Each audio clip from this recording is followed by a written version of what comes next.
네, 반갑습니다. 비레무스 브라켈의 그리스도인의 합당한 예배. 오늘 5장 하나님의 작정입니다.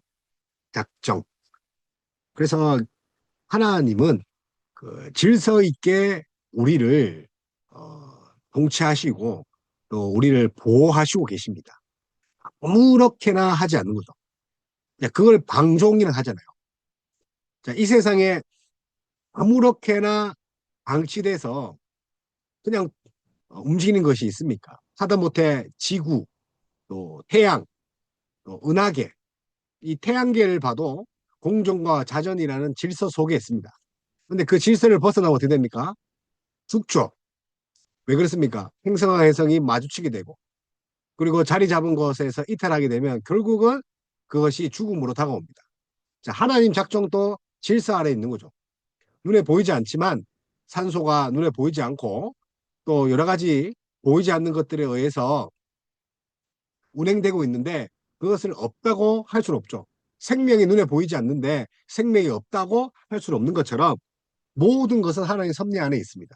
자, 그것이 이 작정인데 오늘 이 작정 교리를 철저히 분석해서 이 아브라켈의 신학적 그 치밀함과 또 목회적 자상함을 함께 느껴보도록 하겠습니다. 그래서 영원한 설계와 통치의 신비. 자, 설계하고 통치하신다. 자, 작정이라고 합니다. 작정. 그래서 오늘 그 작정의 소론인 외적 사역의 기용과 성격에 대해서 우리 이야기 한번 해볼까 합니다. 자, 외적 사역. 눈에 드러나는 거죠. 그러나 이게 뭐 드러난다고 해서 뭐 우리가 막 볼 수 있고 그렇지는 않죠. 그래서 하나님의 이 사역의 분류에 보면 그 내적과 외적을 볼 수 있습니다. 그래서 뭐 통상 내적이라고 하면 이 하나님의 본질 안에서 일어나는 그런 위격적 발생 그리고 발출입니다. 자, 하나님 본성 안에서 본성 안에서 아니죠. 일어나는 그런 위격적 발생입니다. 위격. 자, 지난 시간에 위격하면 제가 이제 펄슨이라서 자, 성부와 성자와 성령 이름으로 세례를 주니까 삼위 하나님에 대해서 성경은 이야기하고 있다 했죠. 자, 그래서 하나님 안에서 영원히 거하시는 사역입니다. 하나님 안에서. 자, 위격적 연합이라 할 수 있죠. 자, 그러면 외적인 걸 우리가 드러내서 눈에 좀 볼 수 있는 건데, 볼 수 있다 해서 또 느끼는 것은 아니라 했죠. 그래서 창조입니다. 그리고 섭리입니다. 그리고 우리가 구속입니다. 우리를 구속하고 계시죠. 자, 이런 것들을 외적 사역이랍니다. 그래서 피조 세계와 관련하여서 하나님 밖으로 나타나는 사역들. 자, 작정 중에 하나가 뭐라고요? 사역이라는 거예요. 그래서 하나님 밖에서. 자, 그래서 작정의 위치를 보면 모든 외적 사역, 그러니까 하나님의 창조와 섭리와 구조라는 그런 이 하나님의 사역 측면에서 하나님의 작정에서 기원됩니다. 하나님의 사역은 하나님의 작정에서 기원된다. 그래서 작정이 큰 개념이고 사역은 그 안에 들어가 있죠. 그래서 외적 사역의 원천이자 설계가 바로 작정입니다.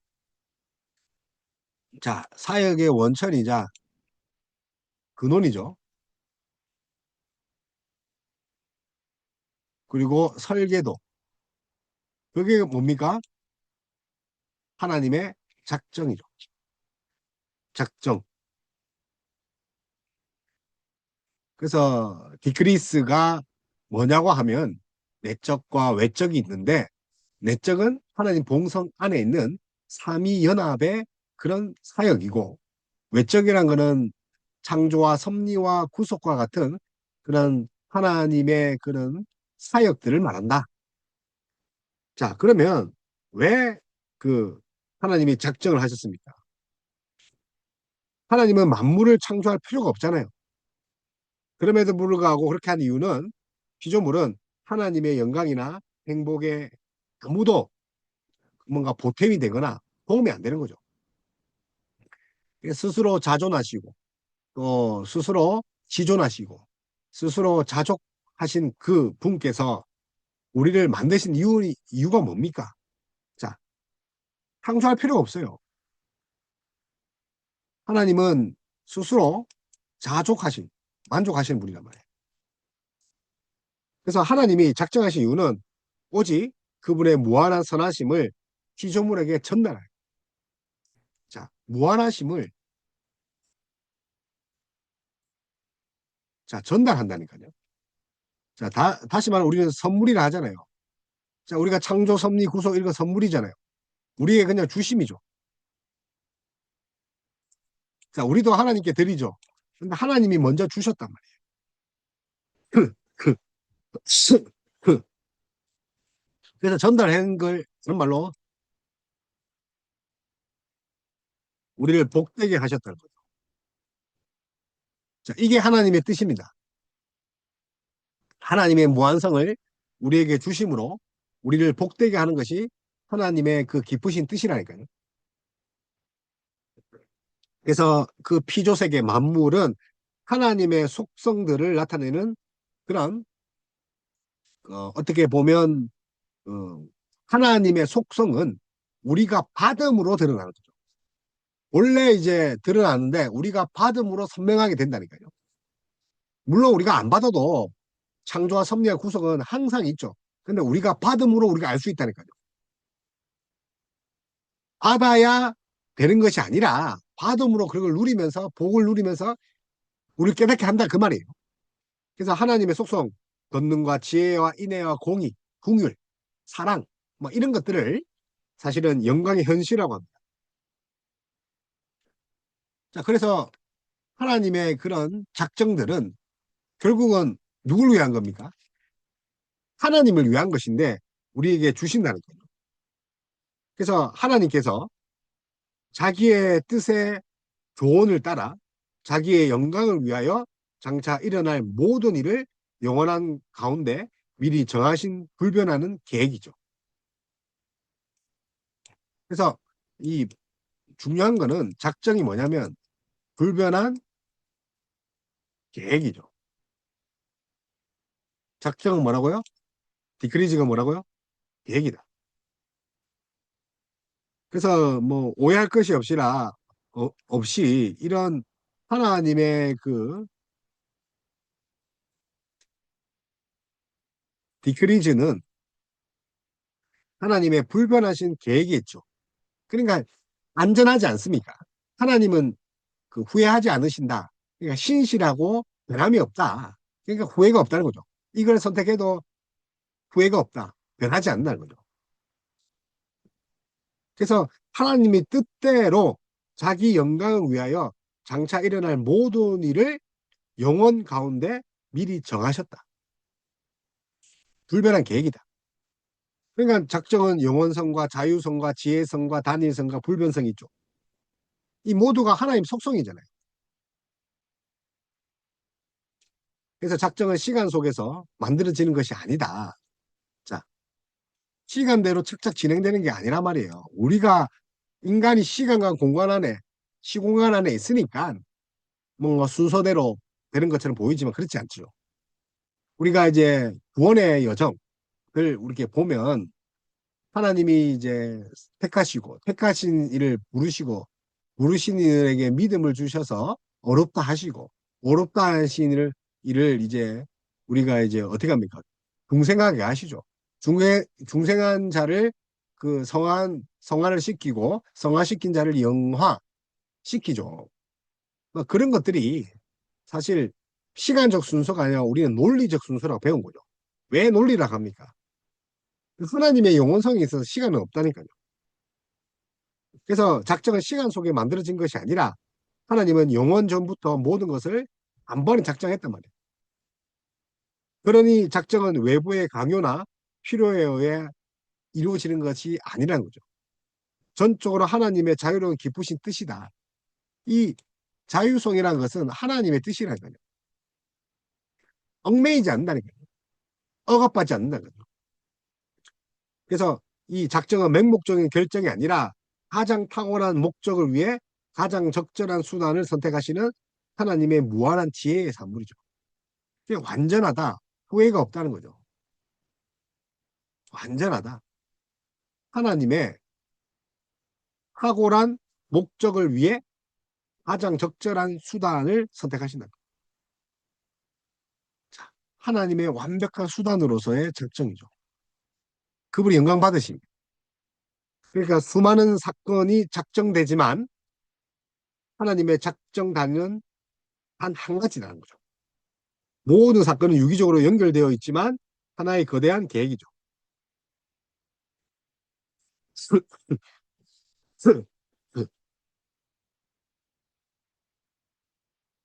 그러니 이제 하나의 계획이죠.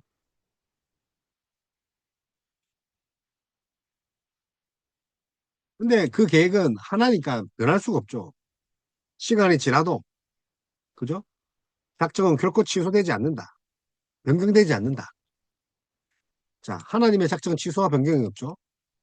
하나님이 구원하기로 작정한 여러분을 뭐 우리가 말 안 듣는다 해서 취소하거나 변경하지 않습니다.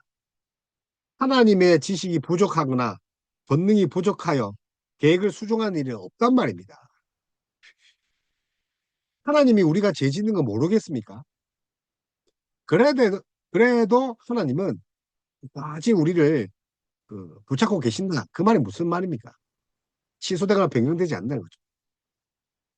이게 사실 이게 이제 뒤에 나오고 계신 이게 사실 우리의 위로예요. 하나님 백성은 위로죠. 안전하다는 거죠. 자, 그러니 이 작정의 대상과 범위에 있어서 이 포괄적인 것의 측면은 모든 것이 다 창조 세계는 모든 것이 작정했죠. 먼지 하나도 바퀴벌리 바퀴벌레 하나도. 자, 코로나가 생기고 코로나가 없어진 것도 우연이 아니고 하나님의 작정 안에 있죠. 하나님은 만물의 존재뿐만 아니라 그들의 성격, 뭐 행위, 뭐 그들에게 일어날 모든 세세한 그런 뭐 사건들, 역사들, 뭐 통치자들, 이 모든 것들을 작정하고 있다니까요. 그럼 우연이 있습니까? 없습니까? 없죠. 어떤 그림 보니까 2차 세계대전에 총알과 총알이 이 마주쳐서 이렇게 하나가 된 게 있어요. 총알과 총알이 서로 마주쳐가지고. 자, 이게 뭐 몇백만 분의 1이다 라고 하는데 이것도 우연이 아니라 뭡니까? 하나님 작정 안에 있다. 그래서 여러분 만약에 우연을 부정하면 어떻게 됩니까? 우연을 부정하는 거. 그거 하나님이 하셨다는 거죠. 그 우리 우연이 아니, 우리 만남은 우연이 아니야. 만남조차도 우연이 아니라니까요. 그래서 인간의 눈에는 우연처럼 보이는 거죠. 제비뽑기, 뭐 대통령 선거, 뭐 땅에 떨어진 돈을 주운 거, 갑자기 병이 나은 거, 막 갑작스러운 게 어디 있어요, 세상에. 그런 사고조차도 하나님의 작정 밖에 있는 것은 단 하나도 없다. 그러니 하나님은 우리를 인격적 피조물의 자유로운 행위를 원하십니다. 인격적이죠. 하나님 마음대로 안 하신다는 거예요. 하나님은 인간의 자유로운 행위를 그 성격에 맞게 필연적인 그 것이 아니라 자유롭게 일어나도록 작정하셨다. 자, 물론 필연적인데 인간의 자유로운 행위를 그 성격에 맞게 완전하게 계획하셨죠.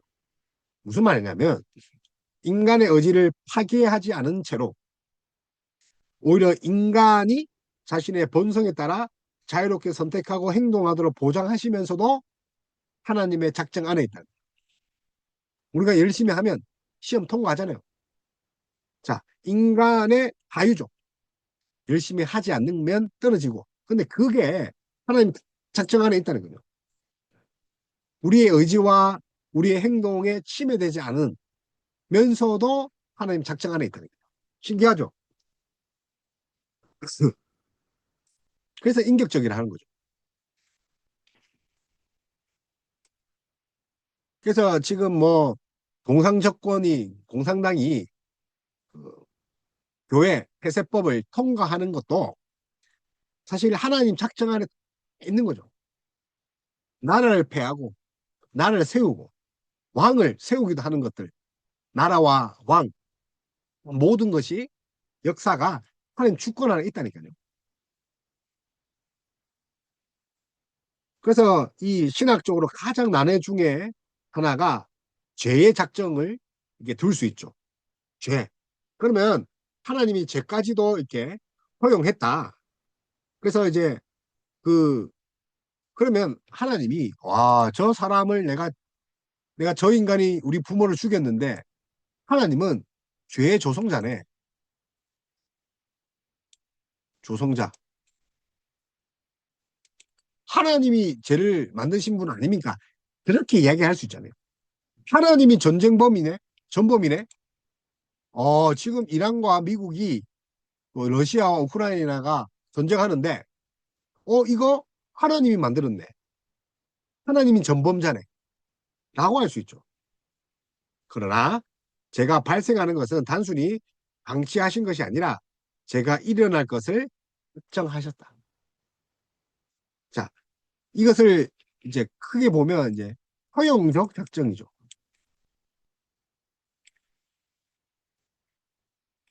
그런데 봐요. 그러면 하나님이 죄까지도 그 작정을 하지 않았다고 하면 어떻게 되는 거예요? 하나님은 정당하지 않는 거죠. 전능성을 위배되는 거죠. 그러니까 우리가 허용적 작정이라는 측면에서 죄까지도 일어날 것을 작정하셨다. 그래서 하나님은 죄가 일어날 것을 막지 않으시고 그 죄를 통해 자신의 거룩한 목적을 성취하는 작정으로 만드셨다.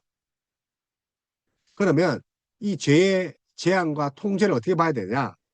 그래서 죄는 하나님의 통제 밖에서 내뛰는 세력이 아니라는 거죠.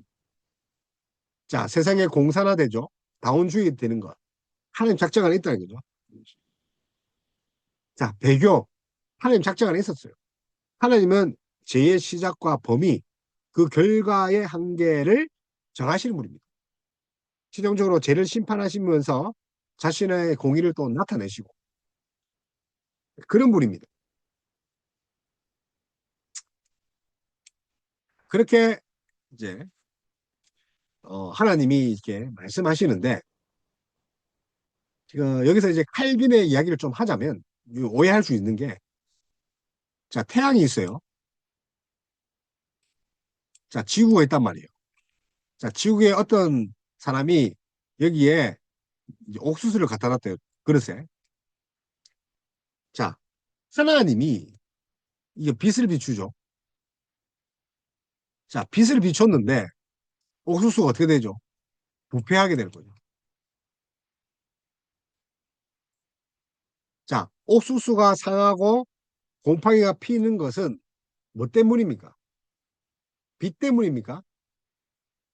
아니면 이 옥수수 안에 있는 그 부패를 일으키는 그런 물질 때문입니까? 하나님이 주신 그 빛에는 곰팡이가 피게 하는 것이 없어요. 없다니까요.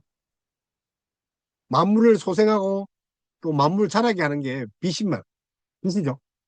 그런데 이 빛에는 곰팡이 없단 말이에요. 그럼 어디에 곰팡이 피게 한 거죠? 이 옥수수에게. 자, 그러면 인간으로 치면, 자, 하나님이 곰팡이를 조성하신 분이 아니고 어떤 분이에요? 인간은 죄를, 하나님이 인간에게 죄를 조성하는 분이 아니라 인간이 부패해서 그렇다. 자, 그렇게 이제 이 허용적 작정을 일으키는 그 하나님을 이해함에 있어서 인간이 부패함도 하나님이 작정하신 거죠. 자, 이거 설명 우리가 뒤에서 하겠습니다. 자, 그래서 여러분 지금 또 많이 반발이 생기죠. 제가 한 말이 이해가 안 되고 욱하는 심정이 들죠. 하나님은 왜 우리 엄마를 죽게 했어? 그래서 신학적 오류에 대한 반박이 있어요.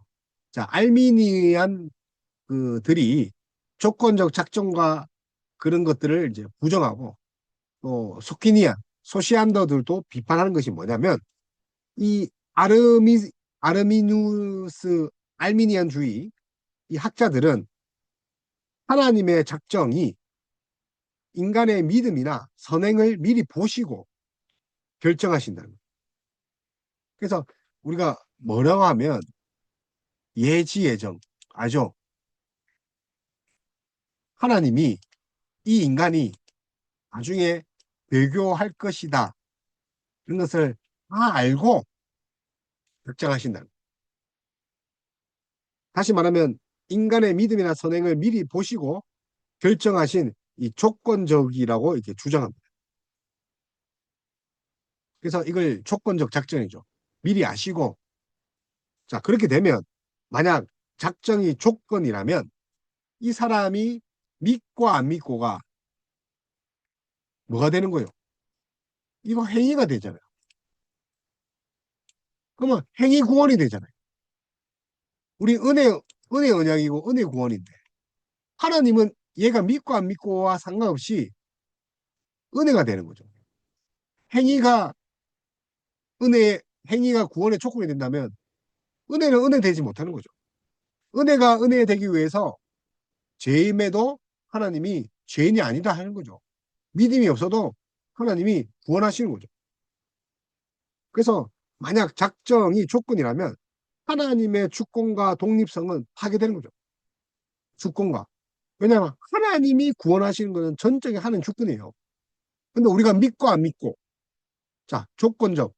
하나님이 예지 예정으로 했다면 우리의 믿음조차도 행위인데 그 행위가 구원의 조건이 됩니까? 그 하나님의 주권을 파괴한 거니까요. 작정은 인간의 행위에 의존하지 않는 무조건적인 은혜예요. 자, 소시안더, 소키누스주의들은 이 하나님이 미래의 자유로운 행위를 미리 알지 못한다. 자, 소시안더는 제가 그랬잖아요. 삼위 하나님을 부정하고 하나님의 전능성을 부정하고 하나님은 뭐 미리 미래의 일을 잘 모른다. 그죠? 그리고 동정자 마리아도 나중에 믿었는데 이게 말이 되나? 뭐 이게 하나님 신성을 부인하는 데서 그래. 그래서 하나님은 미래에 일어날 일을 알지 못한다. 그래서 하나님의 전지하심을 또 부인하는 그런 신성모독의 어록을 피했다는 거죠.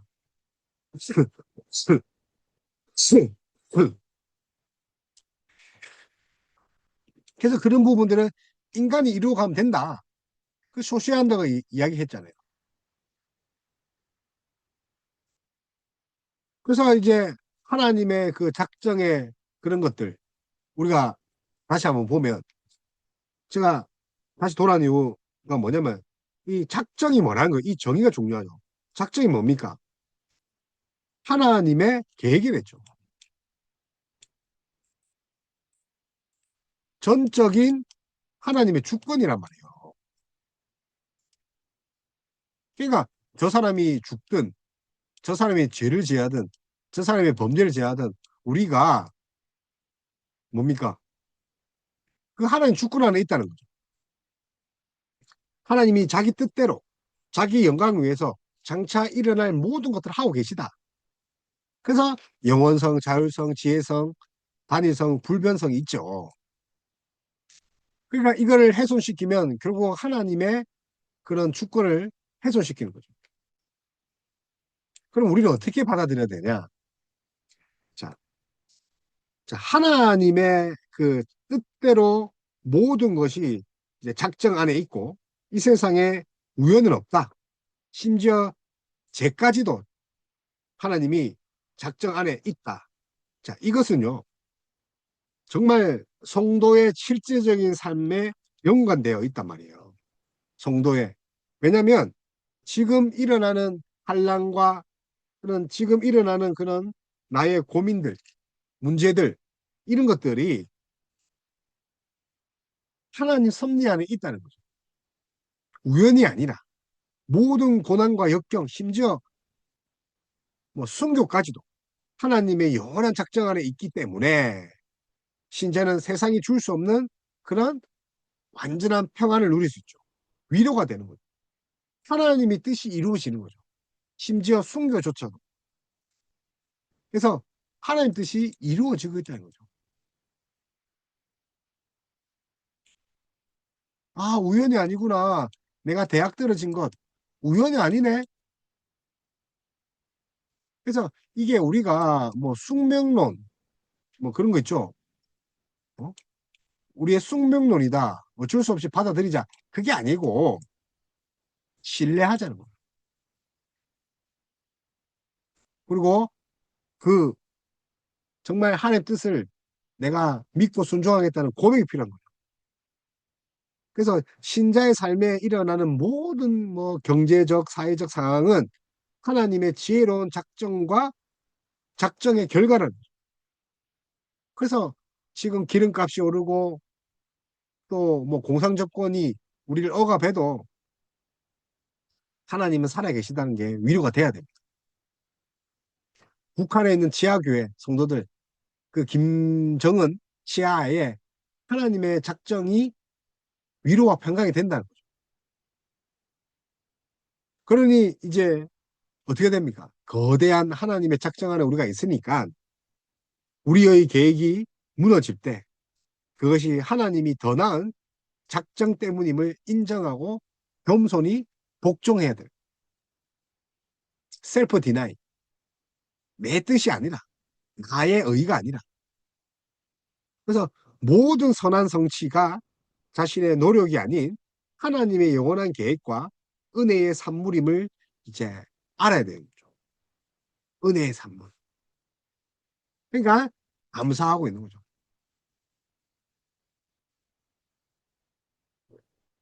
그러면 우리가 모든 것이 하나님 뜻대로 되니까 기도 안 해도 되네. 저 사람이 예수님 믿을 거가 안 믿을 거가 하나님 다 아는데 내가 전도 안 해도 되네. 그게 아니라 이런 작정은 기도를 무의미하게 만드는 게 아니에요. 자, 오히려 하나님께 기도를 수단으로 사용하셔서 자신의 뜻을 이루기로 작정하셨음을 알게 하신다. 자, 기도를 통해서 하나님의 작정을 알게 하는. 자, 그래서 말씀과 기도를 통해 가지고 하나님의 그런 계획을 깨닫게 하시는 거죠. 그래서 더욱더 간절히 우리는 하나님의 그런 작정을 모르잖아요. 계획을. 영원 전부터 있는 계획을. 근데 기도하면서 그 작정을 깨달아 간다는 거죠. 기도하면서 하나님께 인격적으로 나아가는 겁니다.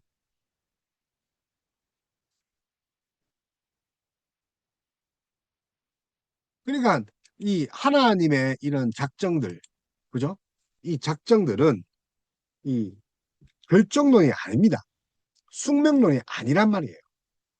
가장 지혜롭고 선하신 아버지의 영원한 사랑의 설계란 말이에요. 그러니까 지금 여러분, 제가 지금 오늘 하는 말이 여러분의 그런 생각과 대치되죠? 그죠? 하나님이 별로 안 좋아지죠? 내 의를 내 생각이 가득 차서 그렇다. 이게.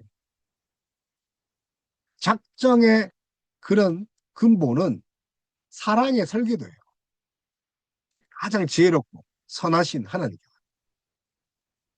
그래서 숙명론이 아니다. 그리고 뭐 인생은 결정됐다. 결정론 이것도 아니라는 거죠. 그래서 하나님의 정능, 지혜, 자존성을 완벽하게 수호하는 것이 사실은 우리가 필요해요. 그리고 신자로서 이 거친 세상 속에서 하나님의 주권을 신뢰하고 안식하는 것. 비록 내가 지금 11조 낼 돈이 없다. 원서를 100분 냈는데 면접이 떨어졌다. 아이들이 아프다. 제가 개척을 했는데 먹을 것이 없더라고요. 개척을 했는데 내 뜻대로 안 되더라고요. 자, 이것도 하나님의 섭리죠. 직장을 구해야 되는데 저도 아직도 못 가고 있단 말이에요. 그럼에도 불구하고 하나님의 그 사랑의 설계를 믿고 나아가는 거죠. 그러니까 재앙이 아니라 뭐죠? 축복이잖아요. 교주가 아니라 복이잖아요. 그래서 지성적인 그런 만족에 머물러서 섭리, 작정을 이해해서는 안 되죠. 만물의 통치자이신 하나님 앞에 겸손이 없더라야 돼요. 자, 이거 작정 교리는 사실은 우리에게 엄청난 겸손을 요하는 거예요. 그래서 그분의 그 뜻에 우리의 의지를 굴복시키는. 그래서 이제 이 뭐 사실은 예종론이나 칼빈의 예종론, 뭐 하나님의 작정 교리 요거와 보면 조금 이해할 수 있죠. 그래서 그 하나님의 그 작정을 영원 전에 모든 일을 결정하셨다고 이렇게 보잖아요. 이 아브라켈은 영원은 영원한 계획. 그러니까 영원한 계획은 변함이 없다는 것도 있지만 영원 전에 모든 것 결정하셨단 말이에요. 그러니까 우리가 이제 그러잖아요. 불변하고 하나님은 전지하고 하나님의 주권 안에 이렇게 봐야 되고 그래서 이제 하나님의 예정은 하나님이 각 사람의 운명을 미리 정하신 영원한 계획이다 라는 거죠. 그래서 모든 일을 하나님의 뜻에 따라 작정하고 계시다. 그 칼빈도 그렇게 봤단 말이에요. 좀 차이가 있으면 이 그 목회적 논쟁적 당신의 이제 그런 그 뭐라고 할까요? 칼빈 같은 경우는 그런 이제 반박 그죠? 예. 그러니까 이단과 논쟁을 하는 거죠. 변증적 성격이 많죠.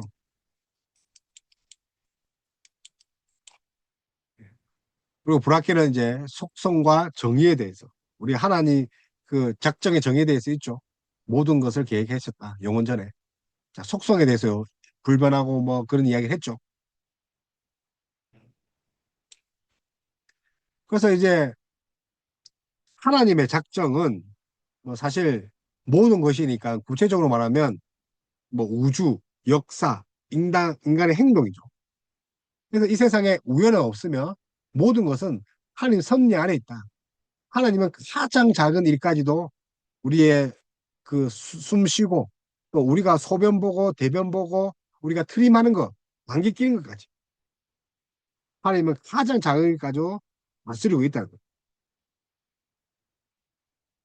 그래서 이제 이 그 예정론에 보면 이중 예전이 있어요. 이중이 뭐 삼겹 삼중 사중 그런 게 아니라 선택과 유기예요. 어떤 사람은 선택하고 어떤 사람은 버리셨다는 거예요. 그래서 우리 질그릇 비유 많이 하잖아요. 편하게도 쓰이고 귀하게도 쓰이고. 근데 질그릇이 그 도자기 빚는 사람에게 가서 왜 나를 이렇게 빚었어요? 말할 수가 없다니까요. 그래서 어떤 사람은 선택하고 어떤 사람은 유기하는 것 전적으로 하나님의 뜻에 근거한다는 거예요. 그래서 하나님은 어떤 이들은 구원으로 어떤 이들은 멸망으로 야곱은 사랑하시고 에서는 미워하시고 아론은 완악하게 하시고 모세는 성령 충만하게 하시고 그래서 좀 아브라케를 같은 경우는 이 약간 완화된 표현을 씁니다. 예. 그러나 이 칼빈 같은 경우는 강하게 정말 우리가 여기에 대해서 왈가불가하면 안 된다.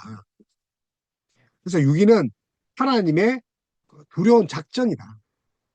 칼빈 그렇게 했어요. 유기가 뭐라고요? 하나님의 두려운 작정이다. 피할 자가 없다. 두려운 작정이다. 이렇게 기독교 강요 상권에서 했단 말이에요. 그래서 이 브라켈은 그 이 작정 예정론 뭐 이런 거 봤을 때 신자의 위로를 이렇게 이야기를 했다면 칼빈은 하나님의 영광이라는 거죠. 이것이 하나님의 그런 무한성, 하나님의 주권에 대한 우리 영광. 자, 그러니 우리가 겸손해야 된다.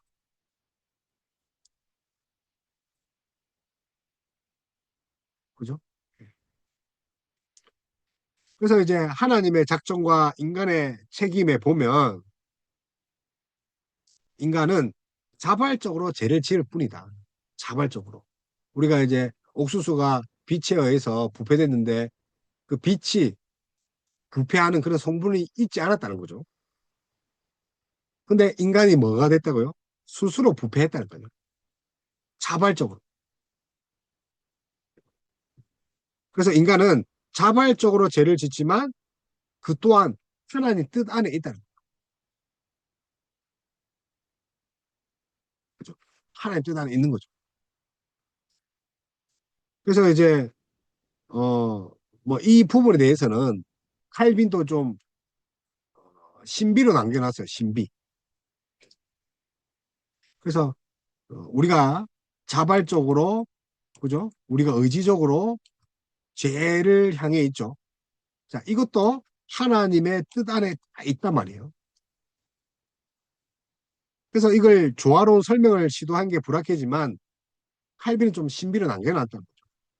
왜냐하면 이 문제는 인간 이성으로 완전히 이해될 수 없다고 했죠. 자, 인간의 이성으로 이해할 수 있어요, 없어요? 없다는 거죠. 마치 삼일체처럼. 예, 기독교가 1권 18장 3절에서 이렇게 이야기했죠. 이성으로 이해할 수 없기 때문에. 그래서 그 죄를 다시 작정하셨지만 죄의 그런 조성자가 아니라는 거. 우리가 죄를 지었다. 하나님은 악을 사용하시지만 악의 원인이 아니라는 거죠. 그러니까 죄를 작정했는데 자, 그러니까 죄가 일어날 거 다 아시지만 죄의 조성자가 아니라는 거죠. 그러니까 이게 우리의 이성으로는 이해가 안 되는 거죠. 말이 안 된다는 거죠. 그래서 신비로 남겨놨다. 레비는 죄의 저자가 아니라는 거죠. 그래서 하나님은 악을 사용하지만 악의 원인은 아니다. 그래서 이제 너무 그런 걸 알려고 그러면 경계하는 거죠. 근데 이제 브라키는 좀 논리적인 거죠. 그래서 이제 이 교리는 우리의 구원을 하나님께 전적으로 돌리가는 거죠.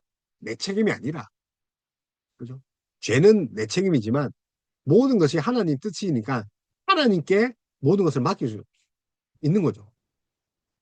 그래서 신자에게 위로가 되고 하나님께 영광이 되고 겸손하게 되죠. 그래서 위로와 겸손을 동시에 줄 수 있죠. 그래서 예정교리는 우리를 어떻게 합니까? 겸손하게 하는 거죠. 특히 유기는 두려운 그 하나님의 두려운 그런 정말 심판이잖아요. 그래서 유기 같은 경우도 하나님의 두려운 작정이니까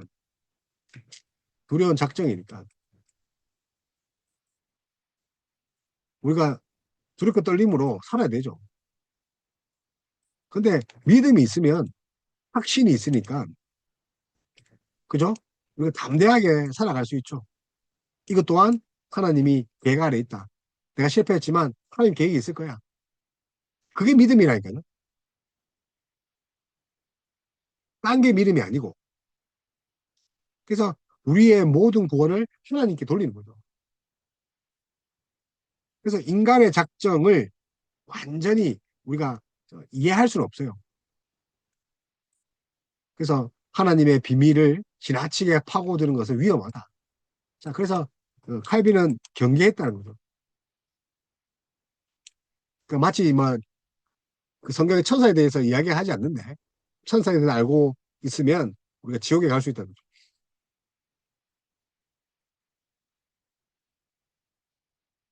그래서 하나님의 작정을 완전히 이해할 수 없다는 거죠. 지나친 그 흥미, 변경하죠.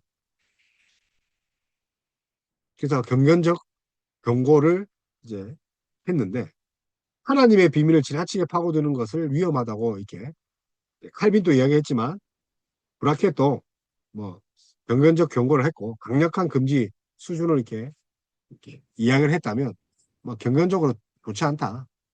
뭐 그렇게 했죠. 하나님을 넘어서려고 마치 선악과를 까먹은 거죠. 그래서 우리가 이제 알미니안, 그죠? 예, 알미니안, 예지의 예지예정. 하나님은 미리 다 아신다. 우리가 믿을 것이냐 안 믿을 것인지. 예, 그러니까 행위가 구원이 될 수가 없는 거죠. 그러니까 하나님의 전능성도 무시하고 이렇게 살면 안 된다는 거죠. 그래서 작정은 뭐라 했습니까? 하나님의 영원한 계획이라니까요. 하나님의 영원한 계획. 영원 전부터. 자, 그러니까 여러분 하나님의 작정은 영원하고 불변합니다. 모든 것은 하나님 주권 아래 있고 또 선택과 유기조차도 우리가 받아들여야 되죠. 만약에 우리 어머니가 지옥에 가는 것, 예수님 믿지 않고 돌아가신 것, 하나님 작정 안에 있는 거죠. 그러나 이제 우리가 천국에 가면 우리 어머니가 지옥에 있을 거잖아요. 예를 들어서 아닐 수도 있지만. 근데 지옥에서 힘들어하는 어머니를 봐도 지옥에 있는 우리의 가족을 사랑하는 사람을 봐도 우리는 하나님의 영광에 휩싸여서 기뻐한다는 거죠. 하나님께 영광을 돌린다. 왜요? 하나님 영광이 너무 크니까 내 사랑하는 가족이 지옥에 가는 것조차도 하나님께 영광 돌릴 수 있는 그런 상태가 된다는 거죠. 이해하기 힘들지만.